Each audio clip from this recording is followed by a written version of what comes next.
Clemson fans, it's time for the Morgan Thomas Show, live on The Roar. Authentic opinions, detailed game analysis, in-depth recruiting coverage, and more.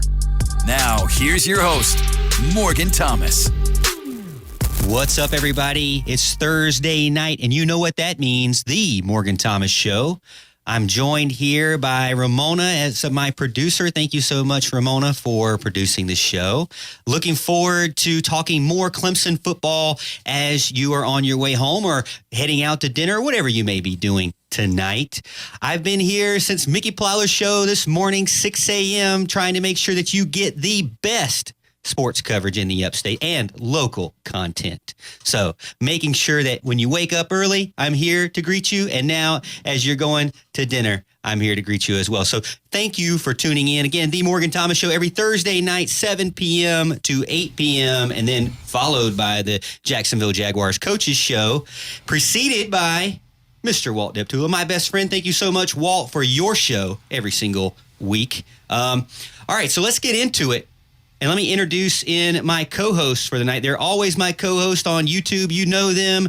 Big Al, Alan Adams. Welcome in, Big Al. Man, week one in the books for Clemson. It's good stuff to see. We finally got our fill. We had to wait all the way till Monday, but it was good to see the Tigers play and get in action. Of course, we're going to get to see them again this weekend at 3:30. So looking forward to see what they can do and how much they can improve week one, week two. And unlike last week, we have our third co-host of the show, Mr. Houston Burnett, who was not out of town, but he stayed in Greenville to watch something special. Yeah. You know, we have a little bit of a rooting interest with Furman this week, so I was able to see a friend of ours who's helped out with our show last week play his first game or walk on with Furman last week, so he'll be on the sideline this week. So, I'm glad to be back at the station. Got a little Carolina sag with the microphone today, but we're doing all right. Glad to be back on the airwaves. Now, how did Furman do?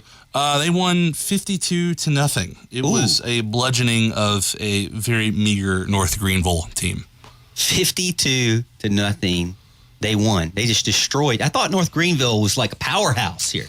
Not so much anymore? No, I don't think. I mean, correct me if I'm wrong here, Al, but I don't think North Greenville's ever really been considered a powerhouse in D2 football. Talk to Will Korn about that. All right. Hey, there you go. But yeah, thank you so much. If you are listening in or you want to get in on the text line, it's 864-654-ROAR. You can always do that, or you can call in. We'd love to have callers. We just have an hour, though, even though I keep begging Ben Milstead to give us more. Let me give you the rundown here of what we're going to talk about tonight. Ton of jam-packed things, because guess what? We don't have to speculate anymore. We saw with our own eyes what was going on. Cade Klubnik, more than just hype, fellas. Blake Miller, still a freshman. DJU, still the starter.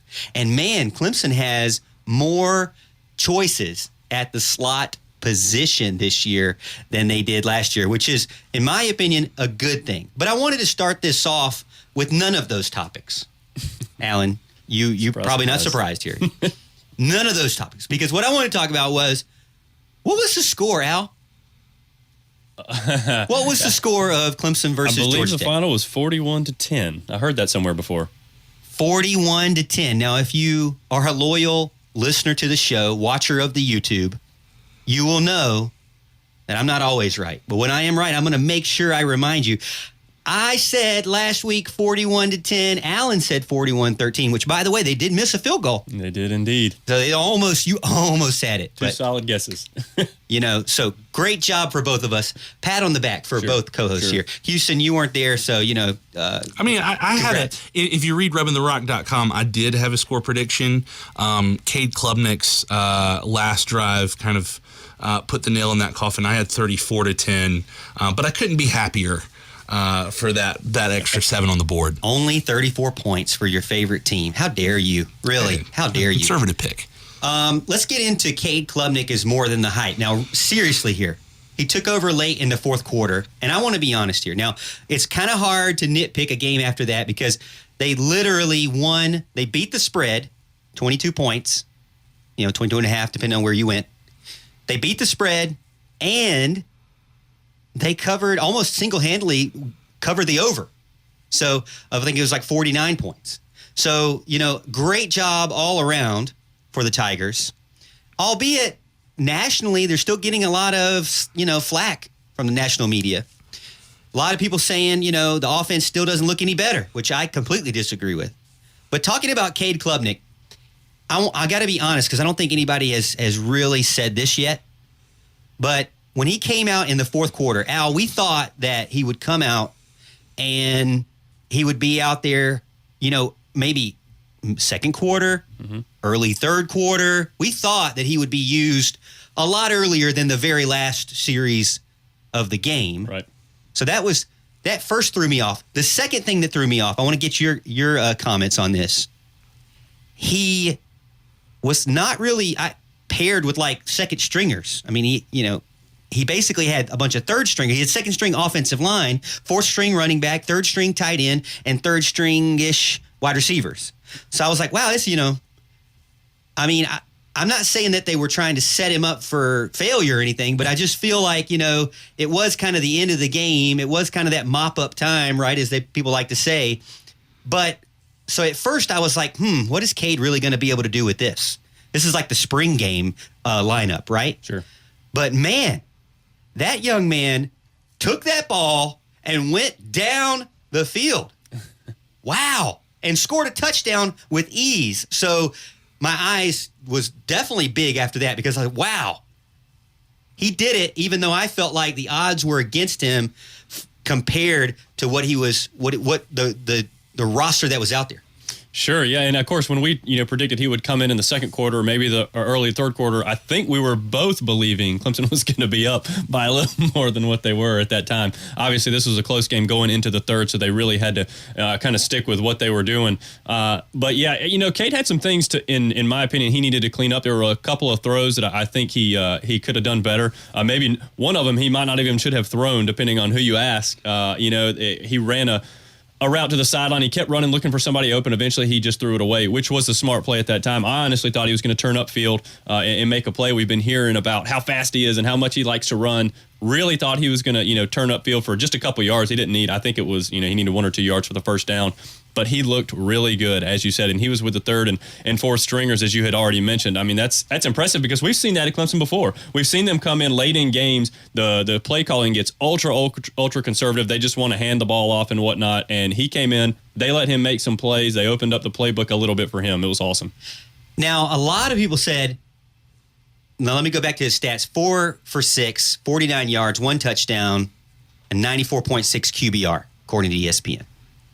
A lot of people said, well, it was mop-up time. He didn't have everybody. It was only one series. Mm-hmm. Don't get too excited about it. He wasn't playing any of the starters, which, by the way Georgia Tech does their starting lineup with above the line, below the line, who knows what their starters are. But if you look at the depth chart that Clemson released for both teams, number 88, starting defensive tackle, was on the field. Number 2, starting middle linebacker, was on the field. I'm talking during Cade Klubnik's drive. Number 7, starting cornerback. Number 2, starting cornerback. Number 4, starting free safety. So 5 out of 11 were on the field. Now, not the entire team. I understand that. Not the entire team. But that's definitely not the scrubs, the third, fourth stringer that some people on Twitter would make it to believe. He went out there, and I mean, that's 3 out of 4 in your secondary that were starters that were still out there, and he torched them. So I like what I see. Now, their motivation at the end of the game, I don't know. It's hard to say. Well, I feel like if we're as a fan group having to say, well, it was against the second string, or it was this, that, or the other, we're trying to honestly put a handicap on how good his performance was.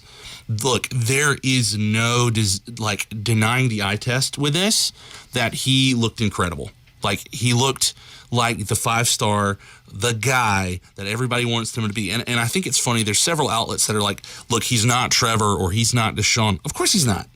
It's a one drive in one game. Trevor and Deshaun weren't Trevor and Deshaun in the first games they played in. Deshaun lost in a 45-21 drubbing in Athens, and Trevor, he had a pretty good day against Furman, and he was mixed in there as well. Different situations in each of those. But Cade just looked incredible, and there's no denying that. If you're denying that, you're denying the most important thing about a quarterback, and that's, well, I wouldn't say the most important, but one of the most important things is the eye test.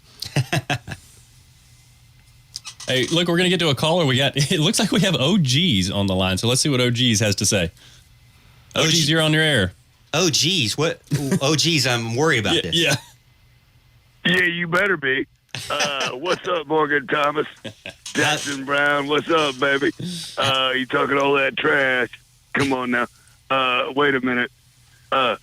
Morgan Thomas, this is Rory. Rory. And what's up, baby? You doing okay? All good, man. What you got? Okay. We have some mutual friends. And do you know a Tommy and Lisa? I think I do. I know exactly who you're talking about. Okay. And did you not go to the Clemson North Carolina game where Julius Peppers took the game over, and you were probably about 12 or 13 years old at that time? You know, I don't remember what I had for dinner at 6 o'clock, so it's hard for me to remember this. Morgan, I'm 61 years old. I can remember this. And the thing about it was when you sat with my guy Jimmy and watched that game where Julius Peppers took over against Clemson, and North Carolina won about 30-0, I think the final score was. And the funny thing about the whole story is me and my son were at that game too. And Julius Peppers just ruled that game. If you think about this, you will remember it. Well, I don't remember that game. I'm glad I don't, because if it was a domination by the Tar Heels, I would prefer to forget. But I do remember sitting in the West End Zone. With a guy named Jimmy. With a guy named Jimmy. Yes, sir. Jimmy's my guy. Do you understand that, Morgan? Yes. Yes. Jimmy and I are great friends, and Lisa and Tommy are great friends of mine, and I heard all these stories about you watching WrestleMania when you were a little kid and all kinds of stuff like this stuff. They showed me pictures of you and all. Whoa! Wait a minute now. We're getting too far into that now. You can't be sharing pictures of me as a kid there, you know. But hey, Rory, I really appreciate it. You got something that you want to add tonight? We only got an hour, so. Well, I'm happy with the way the defense played. Oh yeah. We got to get a little bit more separation on the wideouts. We got to get somebody that can take the top off. Somebody has to be able to get downfield. And that's my thoughts. But Morgan, great show. Good job, buddy. Thanks for taking my call. Yeah, I appreciate it, Rory. Yeah, he reminds me, he brings up the times when, man, you know, back in the day, Al, you used to have to watch WrestleMania, like, you know, what I'm talking about as a kid, you used to have to watch WrestleMania on a recorded VHS. Yes, used to. You know, my dad wouldn't. We weren't rich enough to get it live. Sure. So we had to borrow the VHS from somebody. I don't know if that's legal or not, but we did it. You know, so I always got it a day late. But yeah, I remember those days. Now I don't remember that game, but I do remember. Now here's the thing: I do remember sitting in the West End Zone when the West End Zone looks nothing like it looks right now. Sure. I mean, everybody's just drooling over this screen. I used to have to turn my head because there was no screen on the hill. You had to turn your head to see the screen behind you, so you really couldn't even watch the game. You're constantly watching the game from the West End Zone and then turning your neck around to see the screen behind you. So, you know, it really was a number on your neck there. But anyways, I do really think that the defense shined. I mean, I think that's kind of not shocking to anybody in that case. Just how fast they are, just how deep they are. Now, Al, I know you mentioned this before at the end of the show last week. You mentioned the one thing you wanted to see was improvement in the passing game. How do you feel about that now, post game? Do we want to get to that after the break? No, let's go ahead. Go ahead right now. All right. So, I mean, to be honest, I didn't see the wide receivers getting the separation that I had hoped for. I think, Rory just mentioned that actually on the phone. That they get conservative in their play calling, especially game one, and that's okay. So it's interesting to see that. But they did, a drive late in the game. I noticed they went over the middle a couple of times. I don't know if you noticed that, but we went right down the field when they went over the middle. They found their tight ends a couple of times. I think they need to do more of that. And there's a couple of wideouts, particularly somebody we're going to talk about here soon that needs to be on the field a lot more. Yeah, we've got some discussions about the slot position. We're going to talk about DJ. Somebody earlier this morning said, why do you keep talking about Cade so much? Talk about the real starter, DJ Uiagalelei. And guess what? We're going to talk about DJ because I think he did great. I think he improved. I think he did things that he needed to do to win the game. And hey, again, winning by the point margin that they did, you cannot be upset about that. Now, I know there were a lot of things going in, but that's how football goes, right? So we'll get back to that after the break. Again, this is the Morgan Thomas Show on 105.5 and 97.5 The Roar.